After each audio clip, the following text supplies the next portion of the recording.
Well, hello there, listener. It is I, Reginald P. Explorington, the most explorer that has ever lived in this world that we call Earth. Ooh, I have hunted such monsters all across the dark lands. And with me today on the Everything is Fine, Everything is Ruined podcast, normal host Hassan. A man with integrity and strength. You're an explorer? You got it, yes. 2023. Indeed. And a bit of a poacher, gotta say, a bit of a poacher. Hunter, really, if you will.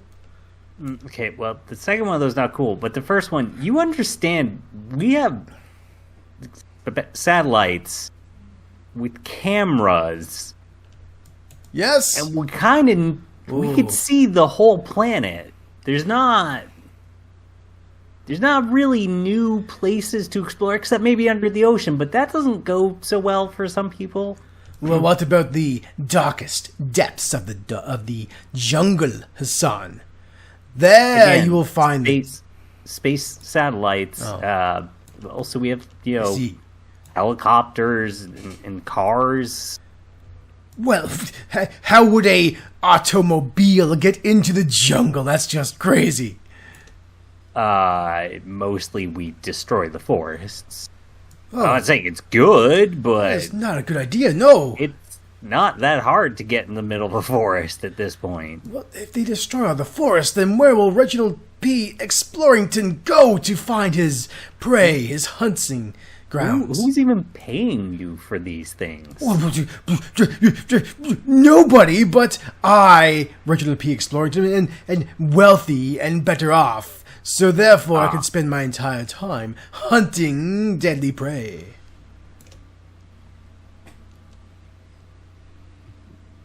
Are you at least hunting barehanded, or are you using weapons? Oh, I am using a rifle. Several, if I will. Cowardly. Okay. Sometimes several rifles strapped together. That's not... Like 4 rifles put together into one big rifle. You're not very successful at what you do, are you? No, I am actually. How are you defining success? I've killed at least 1 rabbit. Hold up. When you say you explore... Yes. Dark jungles... Indeed. What nations are these jungles in? Why, the most deadly nations of all. Africa, South America, the Antarctic, and the Arctic Circle, where there's a hole in the world where I, Reginald P. Explorington, can go and hunt the underground peoples. Okay, no, there's not a hole. You're just... You're either killing, like, either the natives in the Canadian territories, Alaskans, or perhaps getting into, like, Greenland / Iceland or other Nordic nations. You're murdering regular humans. Where is this Greenland exactly? If you never looked at a map? I mean... Well, that is not what I do. I hunt. Map looking is not what Reginald P. Explorington does. Buddy, I'm gonna suggest you leave this podcast and you just go spend an afternoon in a library. And what a cracking idea. You're gonna learn a lot. Indeed, I will learn a lot about these strange creatures in which I, Reginald P. Explorington, can hunt and kill and mount upon my wall. Now, I do have a large wall that is not actually filled with animals, so because I killed that 1 rabbit that one time, and then mostly I've been hunting, animals that are hard to find, like the chupacabra and the Mongolian deathworm. But those aren't real. The fuck? Yeah, the chupacabra is not real. It's just a folk tale, you idiot. What? I see what you're trying to do. You're trying to trick me. Well, Reginald P. Explorington is going to go off then, as you suggested, and go to this library. And then I'll come back and hunt to my content. You go and do that, Reginald. You go and do that. Indeed I will. Goodbye, Hassan. Goodbye. Farewell, you loser. Hassan. Oh, thank God, Tristan. Yeah, I'm just beaming my satellite footage into this podcast now because you can just do that because, we have technology and stuff. Technology is great. So Reginald P. Explorington was here, right? Unfortunately, yes. That guy sucks. Yes. He's an idiot. How is he an idiot? He is the world's foremost explorer of the world. It's 2023, and I don't think he knows about satellite imagery. But he's an explorer. He's, Explorer of what? There's nothing left to explore. There should be, though, right? There's places still. What about, I don't know, some islands somewhere, what about the Falkland Islands? There's got to be some places still left in the Falkland Islands. Do not go to the Falkland Islands. They're full of explosives. Oh. Okay, well, what about, the Antarctic? We haven't explored that entirely, right? It's an ice shelf. What are you exploring? I mean, there's still crevices there. What if there's, an alien that's crash landed there, and, it's going to kill some, Swedish people. And then it's going to go and hunt some people that are Americans, and, yeah. What if? That one sounds pretty good, right? I'd make a movie of that. You should go talk to John Carpenter. He's unfortunately beaten you to the punch on that. Oh, really? Oh, man. I love his movies. Never heard of that one, though. Well, I mean, while we're here, is there anything you want to talk about? I mean, I'm really into this exploring idea. I thought it was a good pull, but, if there's nothing to explore, then I guess what are we here to do, then? Well, Tristan, it turns out there somehow is one place left to explore. Yeah? Which is Skull Island. A June 2023 Netflix animated series, which is part of Legendary Legendary Entertainment. It's this Monsterverse. Which the Monsterverse is their mostly just kaiju films. So that's 2014 Godzilla. It's 2016 Godzilla King of the Monsters. Right, yeah. Okay. Or no, sorry, I think 2014 was Kong, Skull Island, which was the live action movie. I think 2016 was Godzilla King of the Monsters, and I think 2021 or maybe in 2022 was Godzilla versus Kong. Yeah, we did a whole thing on this a while back, didn't we, right? Yeah. Yeah. Personally, I'm only really a fan of that first one. They all seem great to me. Look, before I get into this, I just gotta say, yeah, and I was actually listening to another podcast, and this discussion came up of I don't understand who and why they are pushing Kong. I mean, I kind of don't either. Actually, they're not part of Universal or Legendary, right? They're not with Universal. No, so I looked it up just before this. Kong originally was under the RKO conglomerate, I'm just going to call it. And then basically the rights... No. the very old radio and television media company.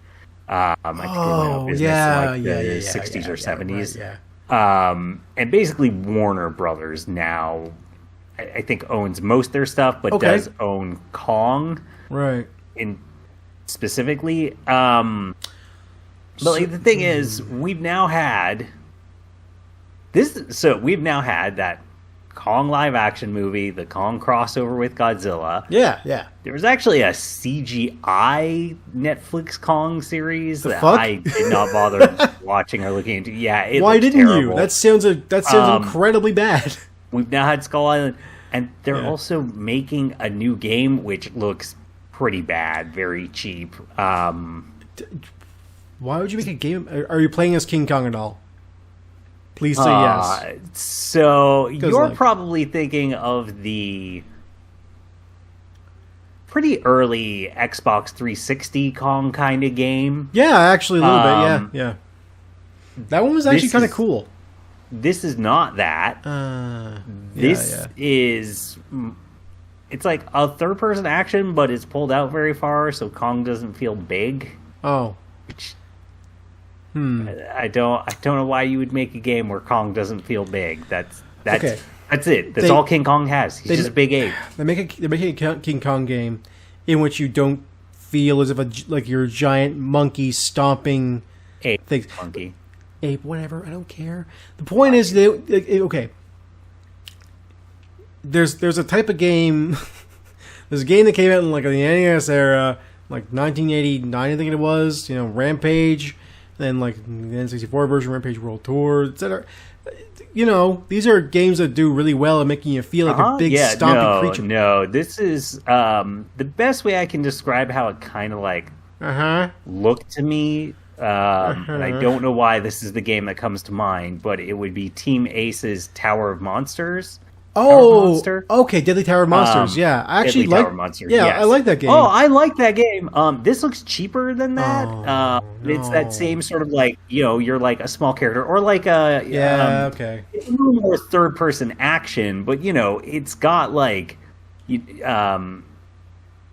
more of like a traditional RPG, just kind of like scale to the character. It looks like, and just looks bad. In general, I don't understand who's pushing Kong at all. I have no idea. I don't know. Like we came up on this other podcast. The guy was like, "Yeah, I don't really care about Kong." I kind of assume it's just because like Jurassic Park, it's like we gotta go I think it's because they basically they have the Kong license for cheap, so might as well just use it. And they're doing their whole dumb MonsterVerse thing, which so far hasn't been particularly great. Are they the MonsterVerse? Because like there was like Universal that was doing like the actual like MonsterVerse with Dracula. No, that's a completely different thing. The MonsterVerse is basically just kaiju plus Godzilla. Okay, that's different then. Okay, gotcha. Yeah, and so the general premise of I'll give some more details on it. So this series is produced by Powerhouse Animation Studios. Probably the biggest, most recognizable series that they have done would be the Castlevania animated series. They were involved in that. They also did that recent Masters of the Universe Revelation series, the Kevin Smith one. No, right. Yeah. It looked okay. They've also done other things, like they've been involved in OKKO. I love OKKO. Okay, yeah. Yeah, they've done a mix of things. So it is a very good-looking show. I do quite like the animation. Yeah. And then it's also has the involvement of it was developed specifically for Netflix by Brian Duffield, who he's a film he does directing but also screenwriting, producing guy. Right. Some of his stuff I actually really like. So he did The Babysitter as well as The Babysitter Killer Queen. I really like those. I thought those were a fun spin on horror movies. He did Love and Monsters, which I thought was okay. Okay, yeah, that was all right. He was just the writer on those. He was director on something called Spontaneous. I never watched that. He was producer on Cocaine Bear. He was the writer for the Divergent series, Insurgent, which, whatever, that was the start. I'm not going to blame a guy starting out their career for doing something like that. No. But I would say, overall, I mostly like his stuff. Yeah, yeah, that's a solid track record, I gotta say. I like most of those things. Even Divergence wasn't that bad. Sucked, but it wasn't like the worst thing in the world. That's what I'm trying to say. I don't know which one Divergent is, so I don't know if that's the one that I watched part of one of the movies and went, wow, this is really bad. It was a mini series, and like there's a MMO game based off of it as well. So, okay, all right, yeah. weird. I will say, Game's I alright. actually think the writing is one of the weakest parts of this. We'll get into it. You don't say. So, general premise of this series is going to obviously be around Skull Island, and effectively there are. We start out where we are on a boat somewhere in the Pacific, and we get introduced to two right. teens, Charlie and Mike. They're basically tagging, or no, I shouldn't say tagging. They've been semi-forced along, so Charlie doesn't necessarily want to be there. He wants to go off to college and just have a normal life because his dad's kind of Bullshit, Charlie, not happening. dragged him around on this boat. Mike doesn't mind being there, so they're with their father as Cap and Hero. Oh, sure, yeah. And basically, Charlie's dad, Cap, is I won't say cliche, but because he's not like, crazy, but he's Yeah. just a guy going around constantly traveling, going, I know there's something else out there, Charlie. We're gonna find it. That Like a regular eventually old being- crazy explorer. Sure. That thing eventually being Skull Island. As you do. As they are in the South Pacific, they end up, and you see some of what happens, but they end up seeing this flare, and then this girl, Yeah. just on a log base. I think it's a log. Comes kind of drifting by their boat. They rescue her, and She she's weird because weird, when yeah. she initially shows up, she's dressed in mostly modern clothing. I think she has like some Okay, that was right. fronds around Okay. her like waist, but otherwise she's in modern clothing, speaks English fine, but they'll say certain All things right. to mention it, and she'll just be like, oh, I don't know what this is, kind of implying, oh, she must be from Skull Island, and she doesn't understand Ooh. modern technology. Later on, we'll find out that's not the case, and it makes a lot of that dumb. I was we'll going get to in- assume you're going to do like a girl in the briefcase situation here, but no. Sounds like Nah, a little bit of a no, subversion. I would not call it a subversion. I would call her terribly written. She's maybe one of the least enjoyably written characters I have ever had the displeasure of experiencing. We'll get into her, but after they rescue her and they're talking to her, these two sort of Splinter Cell looking guys get on the boat, and they're looking to do some murdering for some reason. Yeah. They're looking for the girl. All right. Yeah, all and she right. manages to take one of them down, and then just as they're about to start interrogating him and asking him stuff, the boat just starts getting attacked by these giant sort of squid tentacles. Okay. And then that's basically the end of episode 1. Yeah, sure, and yeah. Cliffhanger. that starts... I don't know... Okay, I half know why Netflix does this, but it does not work. I don't remember which Netflix series it was that I watched, and I didn't get very far into it because it wasn't very good. But Netflix has a really, really bad habit of constantly ending episodes on cliffhangers. I was going to say, yes, they do. When the cliffhangers don't make sense, and the end of episode 2 in particular makes no sense. But basically, literally every single episode in this, it just wants to end on a cliffhanger, and it just doesn't work. It's like, guys, if you just use the same trick every episode, it just doesn't become interesting.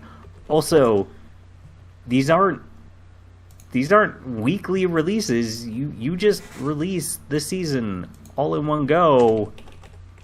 I could just continue watching the next episode. It's not It's not like I'm going to, Yeah. finish watching it and then go, oh my God, Tristan, I can't believe it. What's going to happen? So- It's pointless. I get Hassan- why they're doing it, which is, we want to Yeah. I shouldn't say trick you, but Well, they sort of manipulate you into making sure you want to watch the next, because you want to know how that cliffhanger ends. do. Well, have you... Okay, let me ask you a question.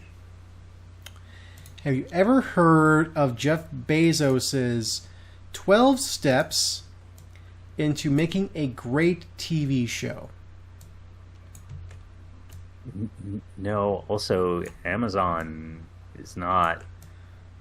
People don't think of Amazon as having great original shows. I agree the with that. criticism of them. They spend a lot of money, and their shows are not critically Mm-hmm. acclaimed. No, I agree. So here's the thing. Jeff Bezos has a list of what he refers to as the 12-step process to making a great TV show. And this is kind of playing into what you're referring to here. So it's 1, a heroic protagonist who experiences growth and change. This is up on the screen, by the way. 2, a compelling antagonist. 3, wish fulfillment. 4, moral choices. 5, diverse world building. 6, Wish urgency. fulfillment? Yes. The fuck? 6, urgency to watch next episode, cliffhangers in parentheses. 7, civilization, high stakes. 8, humor. 9, betrayal. 10, positive emotions. 11, negative emotions. And 12, violence. If you follow these steps, you'll have yourself an award-winning, great TV show. And I think that somebody at Netflix subscribes to these ideals, because the majority of, like, I see number 6 come up all the time on Netflix TV shows. There is always some sort of cliffhanger in the show. You're right, though. Doesn't have to be there. We're going to watch the next one unless it just plain sucks. Well, So why cliffhanger it? and cliffhangers, they only work when you have emotional investment either in the characters, the story, or both, and B, there is an element of the story that works for. But this is a show about a giant ape who's gonna fight other giant monsters. Ultimately, that's That's the most emotional development you'll ever need in your life. goal of a kaiju-based thing, and so Yeah. a cliffhanger it doesn't work. And so, for example, I mean- skipping a little bit of episode 2, but Annie had mentioned probably 3 or 4 times between episode 1 and 2 that he had a giant pet dog. And given that, so what happens, Mike, Charlie, they wake up on Skull Island. Yeah. We end up seeing a bunch of just giant kind of creatures, like, 10 feet tall, sort of scorpion-y crab things, or, giant birds, or all these things. And so episode 2 basically ends with they're on the island, and then they find these sort of black ops looking guys with guns, and they're pointing at them. They're like, "Have you seen the girl?" And they're playing dumb, like, "Oh, what girl? What girl? And then I've never seen a girl in my life." And he shows up, starts just attacking Little these girls. black op dudes. Okay. And then this dog comes charging in, and it basically grabs Annie by kind of arm and flings her into the air. And she clearly has a joyful kind of cry when it happens. But they ended on this cliffhanger where they're trying to imply, like, oh no, Annie, she excellent. just got attacked by this no. big mystery animal. Like, no, it's clearly her dog. Her dog. It's so... How big is this dog exactly? Like, what are we talking here? I'm gonna guess it's bigger than a rhino. I'll put it Oh, to you shit. like that. Keep going. Yeah, it's probably 10-ish feet tall, Oh, okay. 15 feet long, Pretty big. something like that. Big Yeah, old you know, dog. So like 3 meters tall, 5 meters in length, something like that. Talking Great Dane, Bull Mastiff, what we got? Lapso. So all of the animals on Skull Island, and the dog's not from Skull Island, it's from some other island. They're Big all dog. mystery animals, so they're not just straight up. They're not like Kong, where, hey, he's just an ape, but big. They tend to be, oh, here's this turtle, but it's got spiky diamonds on its back thing. Okay, that's kind of cool. Like it's a lot. It is taking cues from the whatever it was 2014 Kong Skull Island movie of trying to make Skull Island hyper deadly like that. But I think we mentioned that at some point. Okay, it just I don't care about that. Fair enough. That movie sucks. That movie sucks so much. Oh my god, Sucks it's out loud. awful. Yeah. I want to like this show. It has good voice acting. It's well animated, but the subject matter does nothing for me of Kong / Skull Island in general. Yeah. And part of that is it just doesn't seem to know what its goal is, where it focuses a lot on the humans. And I mean, I don't know why people do that, because we don't want to see the humans do the thing. It's so fine that to have them can there. work. Sure, because yeah. Generally, or I shouldn't say generally, but a lot of the earlier Godzilla movies, the first that's 30 true. minutes, the You're right. kaiju really aren't there. Yeah. It is kind of the build up to the final act being the kaiju. You're right. Well, not necessarily final, not final, but yeah. But it just it doesn't seem like it knows if it's trying to specifically tell the stories of these humans, or if it is trying to tell a story of these humans, and then Kong just happens to be there for some reason, because most of the human interaction is not with Kong. It's mostly just around the creatures on Skull Island. Okay. So So or Kong's if it's just kind of a trying to tell background the character? story. Interacting with the main group. So a little bit more of the main group. So Right. what ends up happening is eventually more of these sort of Black Op people show up. And at one point, this Black Op group, this, I'm going to say, kind of mid-40s woman shows up, and she finds Charlie's dad, and they make their way back to the camp. And then his dad's all like, oh, I realize you're secretly in charge of all this, and something's going on. Why do you want this girl? It's actually, I felt it was kind of obvious why they wanted the girl. Magic, I guess, I assume? No, it's way more. I don't want to say boring, but okay. way more. Oh, I've seen this movie show plot 1,000 times. Are they secretly in love with her or something? No, We just like her a We'll lot. get there shortly. Don't worry. We're in a polygamous relationship with her. So what ends up happening is then more of the Black Ops. They end up finding Charlie, Mike, and Annie. And so Mike basically he lets himself get captured, and Annie gets captured as well. Okay. So that Charlie can escape. And so then effectively everybody except for Charlie and the dog are all together in camp. And that's, we don't immediately learn, but it's very obvious early on that Irene, who's the sort of 40-year-old woman in charge of this camp. Oh, okay, sure. It becomes clear, very obvious that she is Annie's mother.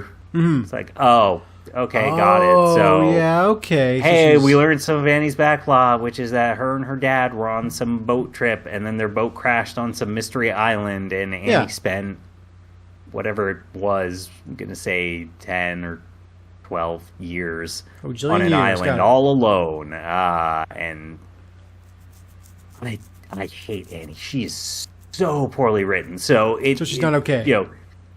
No, she is not. The idea is, she was on this island all alone, so she didn't learn social skills. But it's so beyond that to where, so for example, she like hates her mother and all these black ops people, and she's all, you're so evil because you attacked my dog. And when it goes to the flashback, it is dog. Annie's mother and her group of people, found the boat, and they're just looking around, and then the dog just attacks them unprompted, just comes bursting out of nowhere, attacking them, murders some people. And you're like, what are you talking about? Like, literally, they fought back. They didn't attack.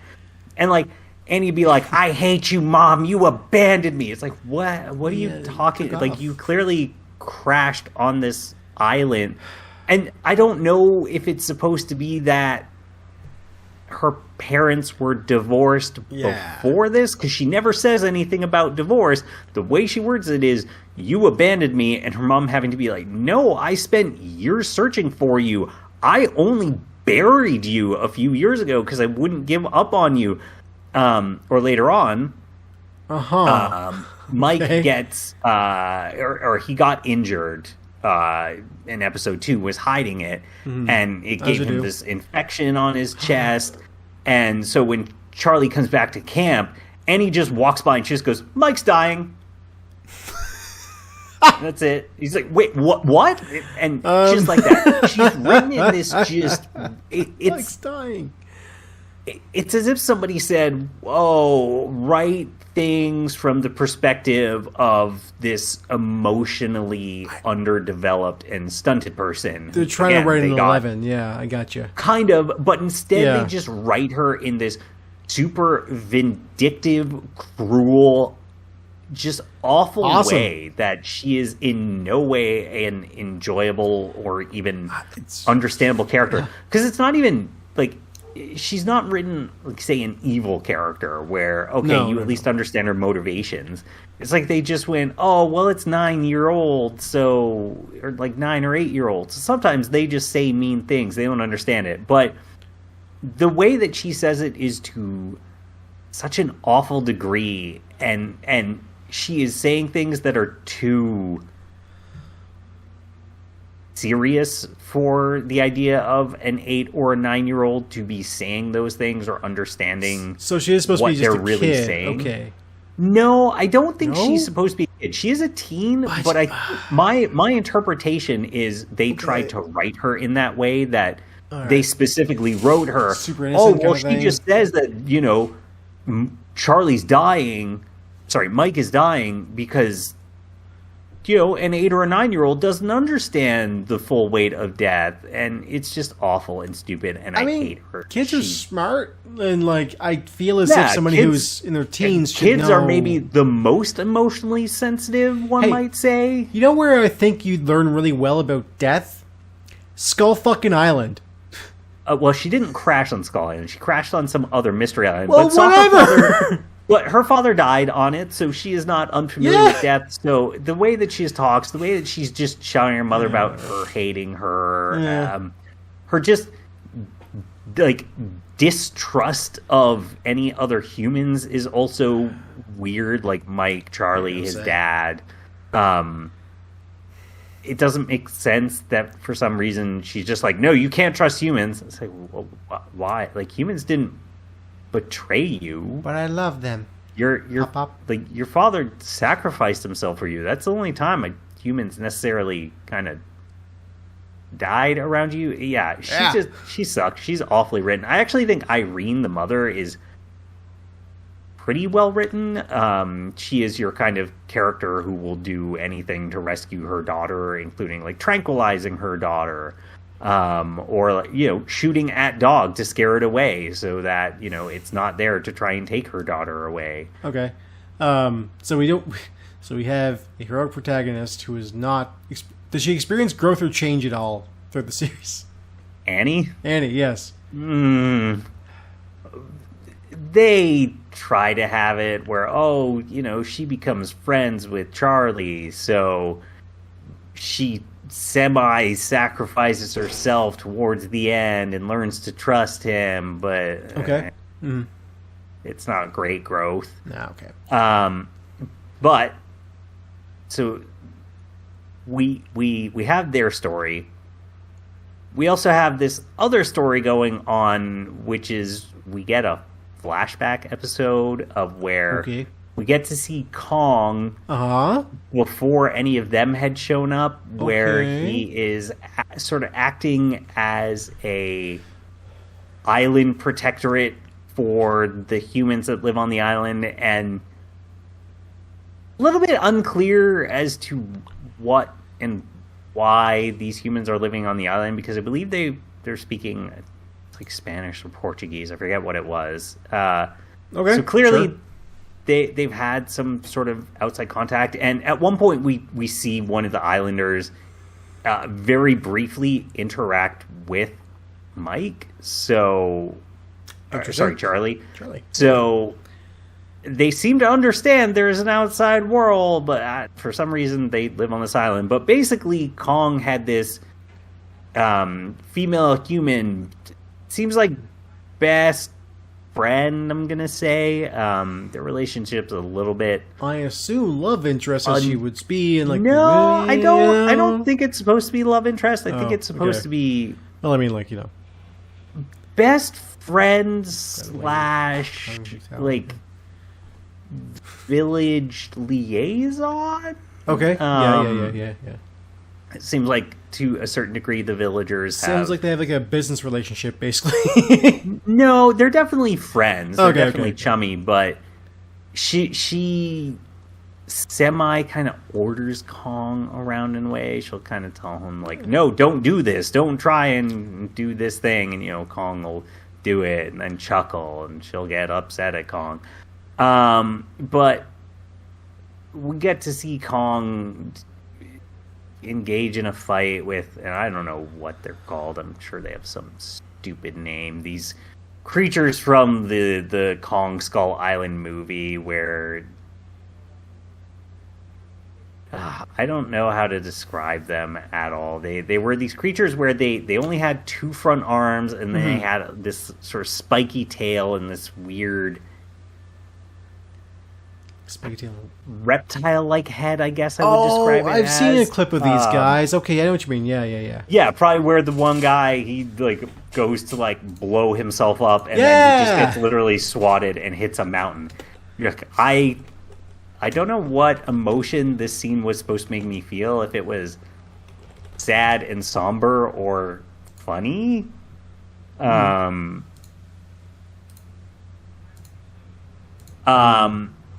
But we get to see this fight where he's fighting them. He also has this bird pal. Bird pal?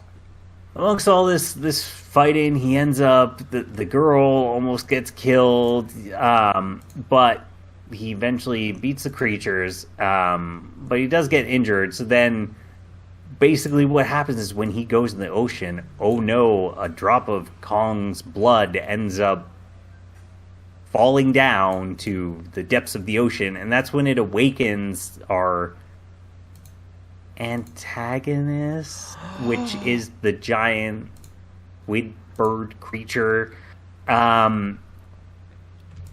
Is this a compelling antagonist, Hassan? No, because they don't do a good job of explaining why this creature would want to fight Kong. I know that Kong is supposed to be King Kong. He's King of the Monsters. Yeah,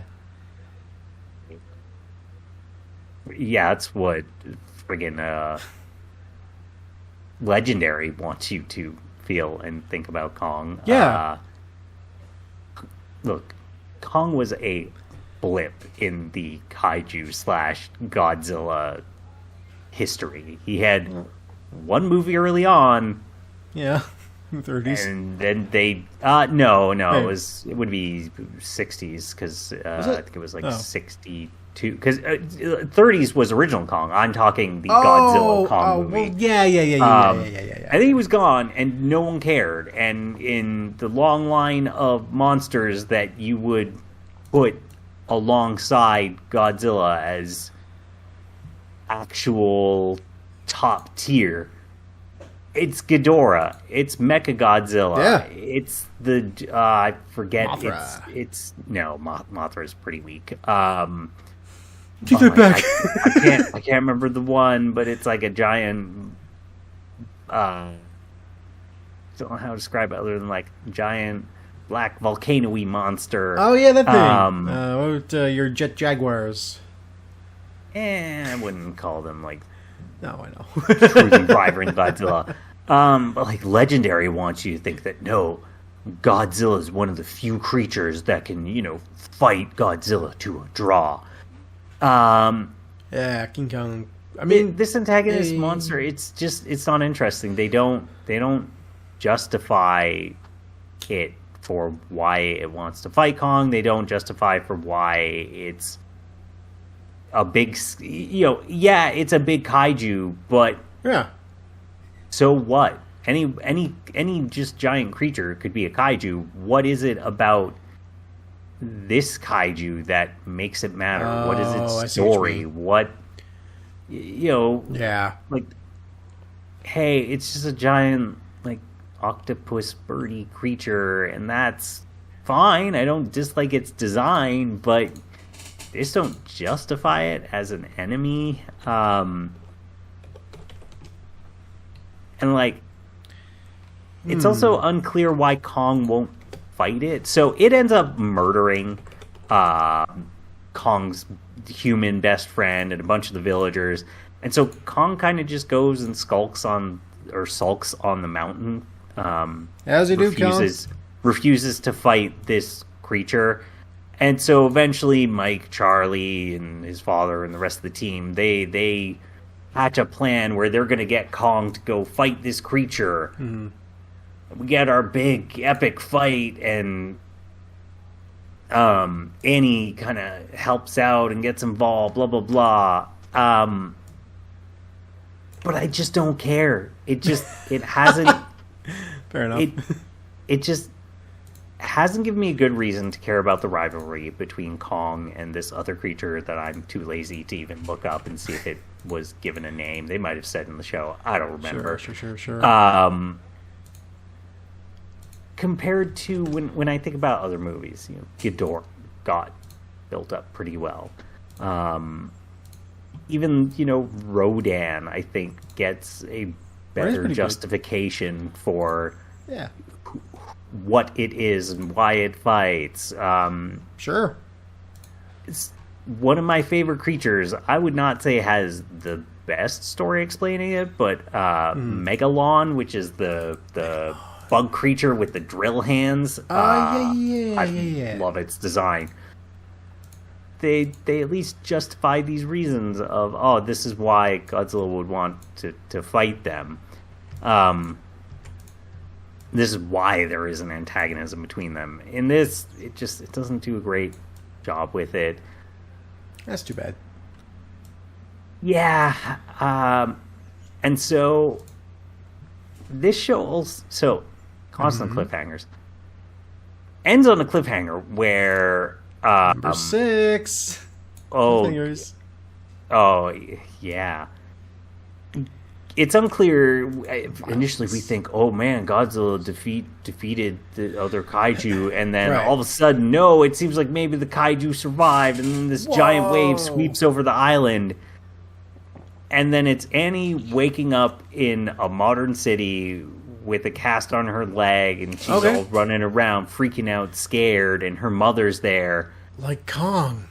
and that's kind of where it ends. Oh, okay. Well, and so we have no idea what happened to Mike, Charlie, and his dad, or the rest of the crew.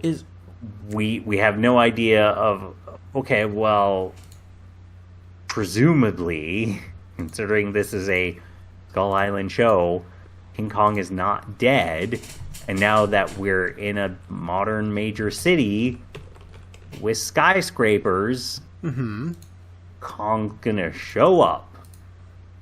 Probably looking for Annie for some reason. I would assume that makes a lot of sense. Actually, like, come on.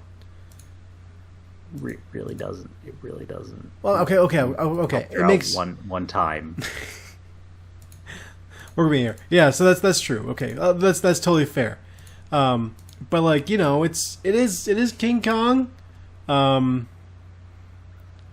I feel as if putting him in a city, it makes sense because it tends to be not in a kaiju battle sense. It doesn't. I know.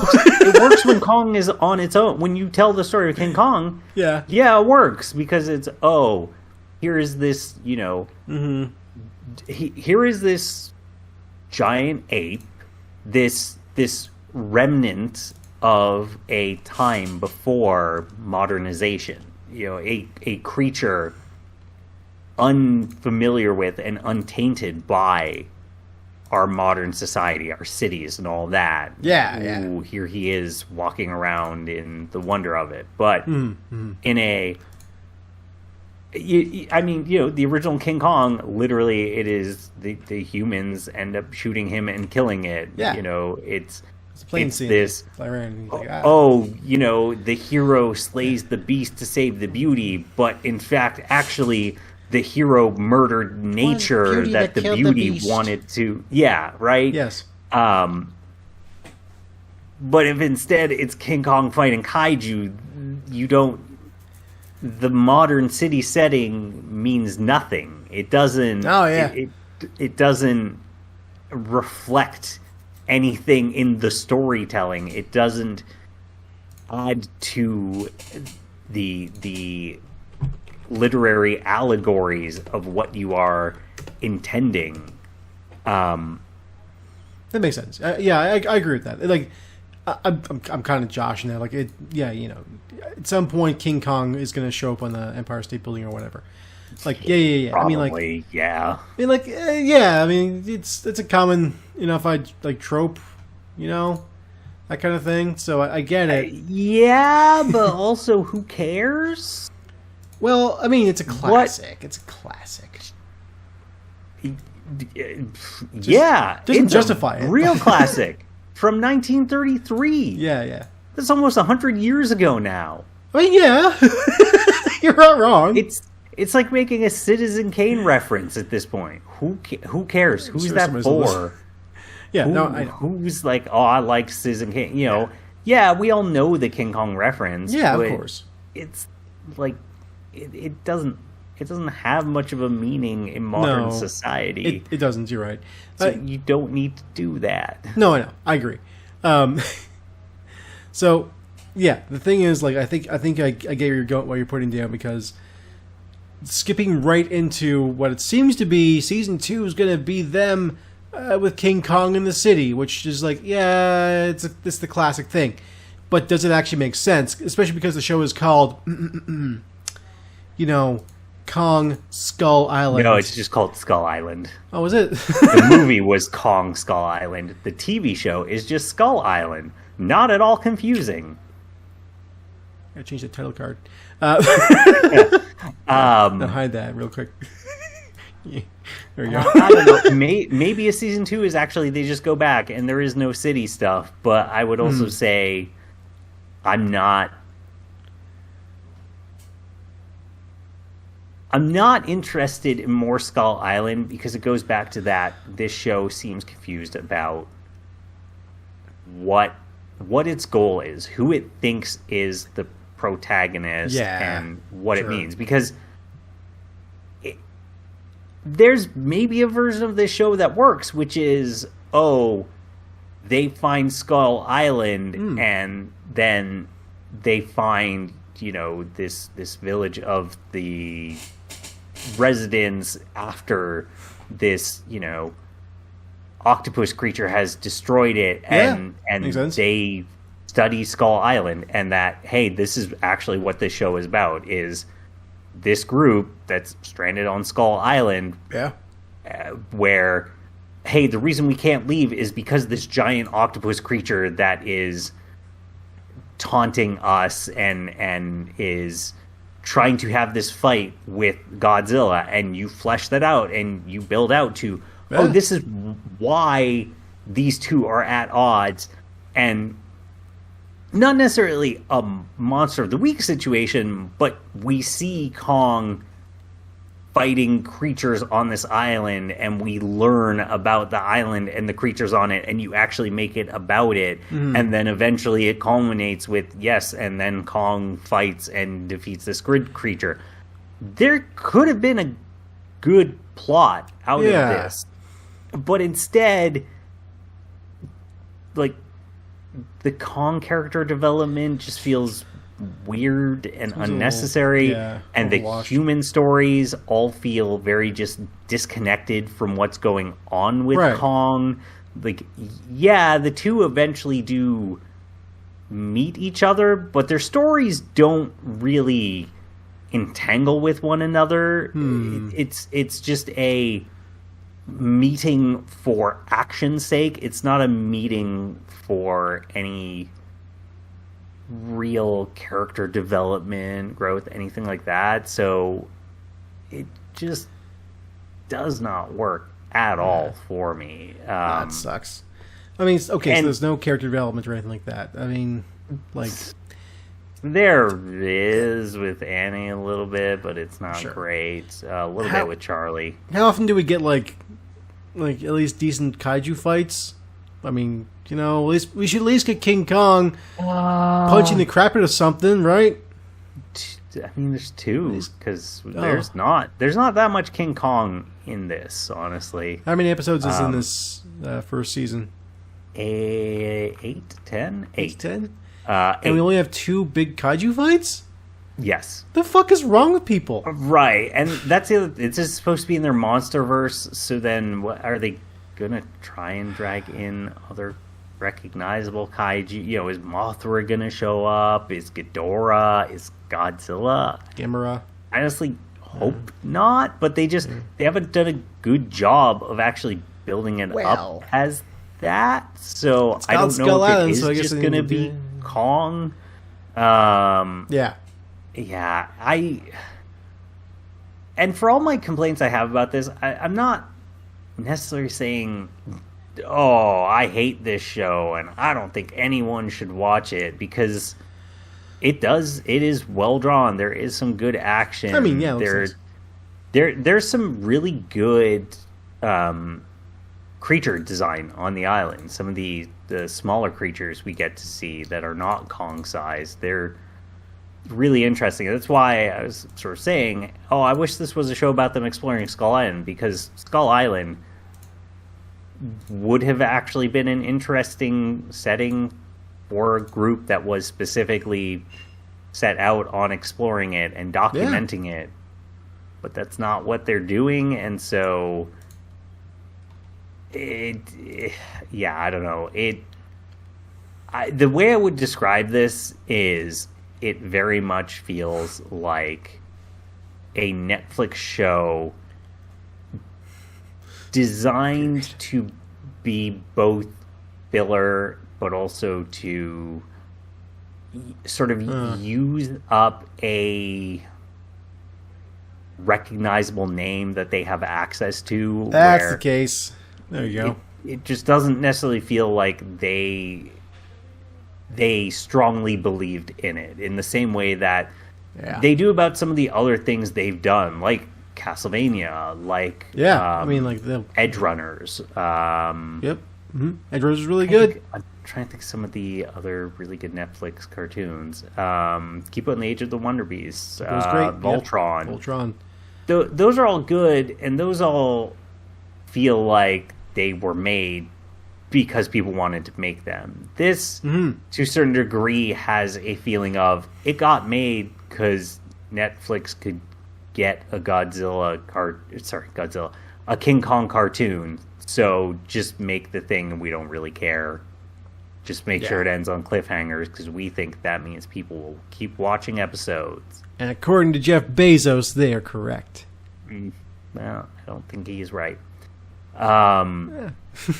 But yeah, it doesn't feel like a series that anybody really specifically set out to make, and that it truly was just more of a, well, we have this name, so we need to make a cartoon out of it, because SEO and keeping the kids hip with the King Kong.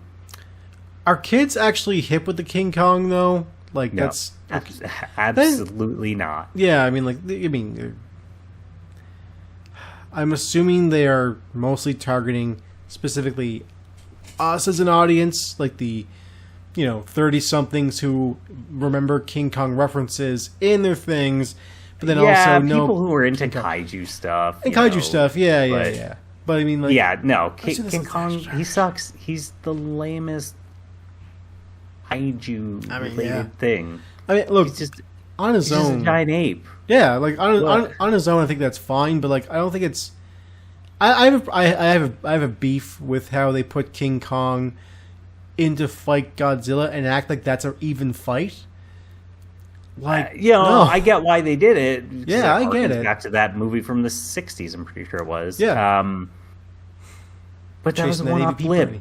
And it was very early on into Godzilla, and I just, I think on the Japanese side, you would absolutely not see them make a King Kong can rival Godzilla movie, because they go, what? No, Godzilla's fought.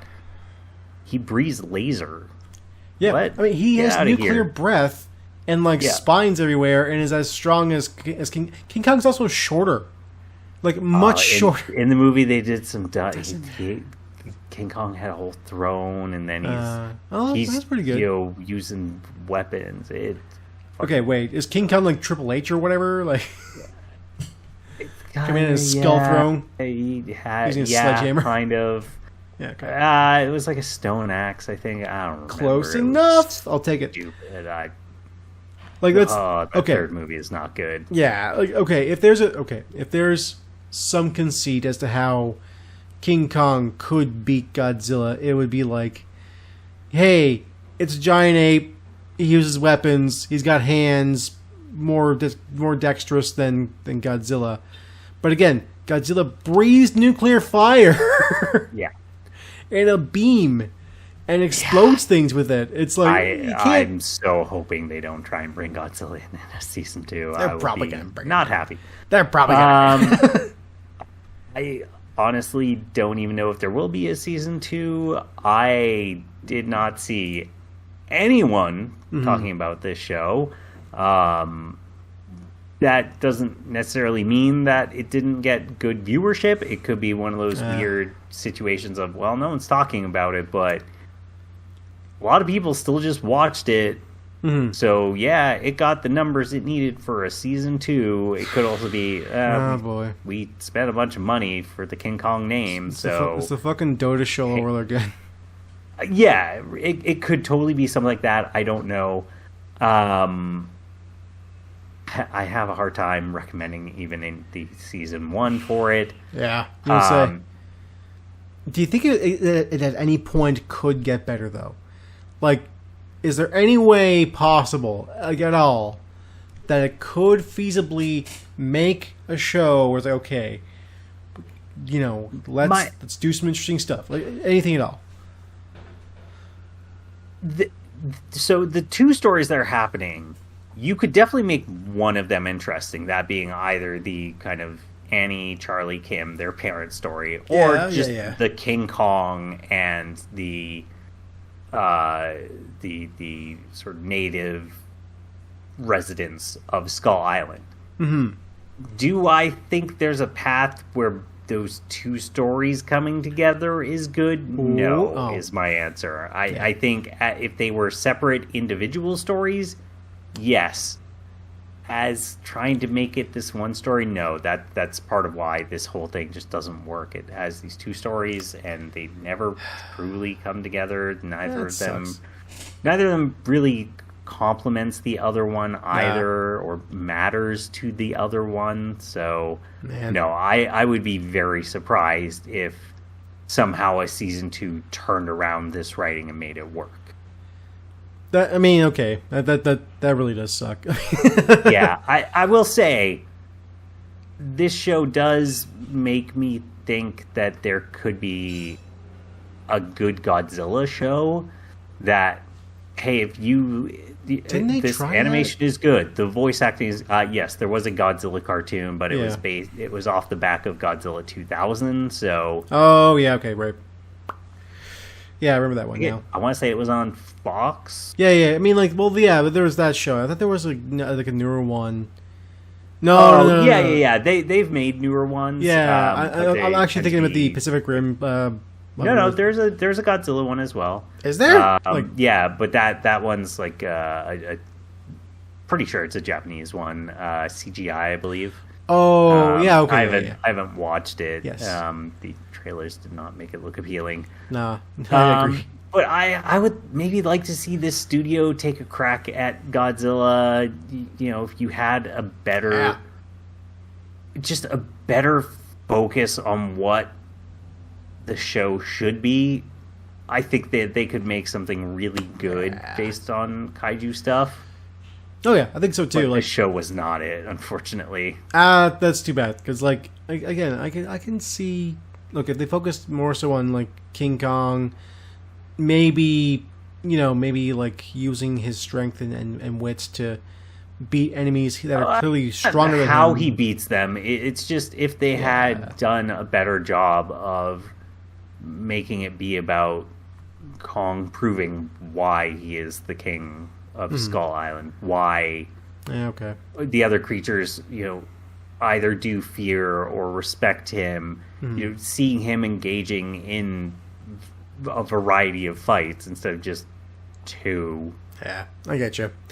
Oh, that's too bad. Well, it sounds like we don't really, well, it sounds like we have multiple hero protagonists. We got that done, I guess. No really compelling antagonists from Bezos' list. That's too bad.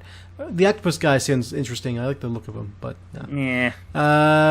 Wish fulfillment. So do you have a protagonist with hidden abilities? Like, what about this Annie? Is she actually, like, how okay is she? Like, does she have powers? Or, no? Okay. So she's just kind of mysteriously absent-minded, I guess? Not absent-minded. Just cruel. Cruel, okay. So that's not really a power. So no wish fulfillment there, unless your wish fulfillment is to be a cruel person. Are there moral choices? Like, do we have at any point where King Kong is like, I got to choose between saving my friends who are these humans and beating the shit out of these... But not that I've ever felt invested in. All right. Well, how's Skull Island look? Is it diverse? Interesting? Yeah, very much so. All right. Check. Cliffhangers? Checkity check. Civilizational high stakes. Is there a global threat to humanity? No. No? Okay. Nope. Okay. Humor. Is this show funny at all? It tries at times. I mean, it tries. I mean, it makes jokes. I never really laughed at it, but it makes them. All right. So it tries to make jokes, but they're bad jokes. Not. I mean, I realize what I'm about to say. I'd say they're bad jokes. They're just not all that funny. Is the problem? Okay. They're fine, but they're not like okay. Yeah. All right. So check betrayal. Is there a great betrayal in this show? Is Annie actually okay? Kind of say there's a betrayal, I guess. Okay. Check. Positive emotions. We have love and joy or hope, that kind of stuff. It was like, is there a single instance of them? Yes. Do I think the overall show has that as its, how you would describe it emotionally? No. Negative emotions, loss, sorrow, that kind of stuff. Maybe anger. What does that mean? Without more yeah, sure. Every show ever is going to have both hope and joy, or sadness and sorrow. It's physically impossible to have something without both of those, other than, I don't know, maybe you're documenting just like how it's made kind of thing. Yeah, it's true. Okay, and I know this one is definitely a check. Is there violence? Yeah. Yeah, I mean, yeah. I assumed as much. Checkity check. Why violence doesn't make a show good? There's plenty of shows without violence that are good. See, Jeff Bezos says otherwise, though. We need violence to You're make a sit show here and good. tell me that, like, Frasier is bad because it's lacking in violence? I will say that. Well, okay, I won't say that. Well, Jeff you're wrong. Bezos will say that, though, because it's not violent enough. Prove Jeff Bezos wrong. I don't think you can. No, I don't think you can, because he made the perfect formula, and Kong Skull Island does at least like 5 out of 12. It's almost half, if not, it is half. Yeah. I'm gonna say he's wrong. Well, I mean, you could say that, but like, it sounds like Skull Island is almost the perfect show. No. Oh. Well, shit. Well, Shockingly, Jeff Bezos wrong. All right, what are your final thoughts on Skull Island? Is it like I said, is it worth saving? Could you? No. Could you? No. Honestly, the idea of we're gonna do a season 2, just does nothing for me, because I don't believe that they're gonna be able to make the two different. The two different groups of characters and plot and everything come together in any meaningful and interesting way. So, fuck. Well, it's one of the few instances where I'm like, yeah, Netflix just acts it. Yeah, King Kong's lame, honestly. Yeah, again, I can see where you could make a good show. I don't think this is it in the slightest. I haven't even watched this at all, because I have zero interest in this shit, unless it's like actually like good kaiju shit. But yeah, I have zero interest in Skull Island. But like I can see maybe where you could make a cool show out of this, but King Kong attached to it, nah. I have no interest in all. Well, that's too bad. It seems like we should wrap this up then. Sure, tell people where to find us. Well, you can go to Twitter, or I guess X Corp, or whatever you want to call it now. I don't know what anything's called anymore. So what's happening in my life? Just call it Twitter. Twitter. Go to Twitter. Don't let him win. It's still Twitter. It's still Twitter. The X looks kind of like a bird. A little bit. Right? He won't respect his kid's new name, then we're not going to respect his company's new name. Fuck yeah. Good point. Good fucking point, Hassan. Go to our Twitter page, which is at EIFNAR, and you can sit there and tell us how much you hate the fact that it's called X or whatever now, and that we will say, no, it's still called Twitter. Fuck off. And then we'll take that, Elon, you piece of crap. And he'll cry. He'll cry into his porridge in the morning. I assume he eats porridge. Just like non-flavored porridge. I have no idea. I assume. Also go to our, iTunes, YouTube, Spotify pages. Anywhere you can find a podcast or the show. Go there. Enjoy it. Watch it. Listen to it. Take it with you to Skull Island. I'm pretty sure you're going to go there. Because that sounds like a good time, I think. There's a big dog at one point on this other monster island, and you gotta go to Skull Island, and then there's like the big lizards with the scorpion tails. They hit you. Scorpion tail. They're lame. Yeah. They suck. They were awful in that movie. Well, like really, that was the best monster enemy design you could come up with. Not the worst Legendary. One, man. Scorpion There's tail. been some bad-looking kaiju. Those are the absolute worst. That can't be true. I'm sure there's worse somewhere. I hope for legendary sake. Technically Frankenstein, but that was actually kind of interesting and fun. What was it? Frankenstein versus who again? I think it was Frankenstein versus Kong. Was it? Yeah, okay. Could be wrong. It's been a long time since I watched that. I'm okay with that. Not a great movie. No. But I mean, Frankenstein's always good. I like Frankenstein. Yeah. Anyway, go to our friend's site with djdane.com. That's the guys, there's our music, djdane.com. Go there, listen to his great tunes. I don't know, maybe just like kidnap him and bring him to New York, I guess? Oh, that actually sounds like one he would like. Free trip to New York. Yeah, sure. You might like that. I mean, I also give him a giant dog, just a massive monster dog to pal around with. Sure, as long as he likes dogs. Maybe he's a cat person. Yeah, he might be actually, I don't know. But either way, this is what he gets. Anyway, that's it for our show. Tune in next time for their earlock episode of Everything is Fine, Everything is Ruined. See ya. See ya.